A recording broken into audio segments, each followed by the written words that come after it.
actually seeing that the inflows are much faster and going into equities a lot more than fixed income. So what we've seen is the net flows through the end of April have been $83 billion. The majority of that money, $70 billion, has gone into equity exposure.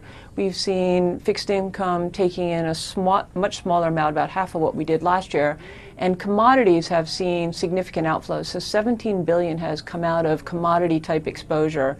And what we're seeing is many people are reacting to views from the investment bank saying now's the time to be selling gold. They expect price of gold to go down. And that really is affecting the way investors are looking at investing in ETFs.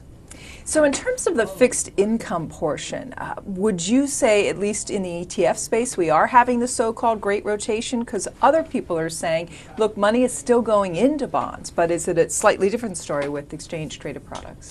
Well, I would say we haven't seen net outflows from fixed income. I think many people are putting actually cash to work and they're putting it into the equity market. When people are going into fixed income, you're tending to see that the flows have been into short term and it's been into high yield, so people looking for income. So we haven't seen net sales of fixed income. So I would say it's probably flat in terms of the flows. And what you see is the money really is going into equities. So people are looking at the positive story coming out of Japan and saying, I want to be in the Japanese market. People feel more positive about the US market and are putting money to work here in the US.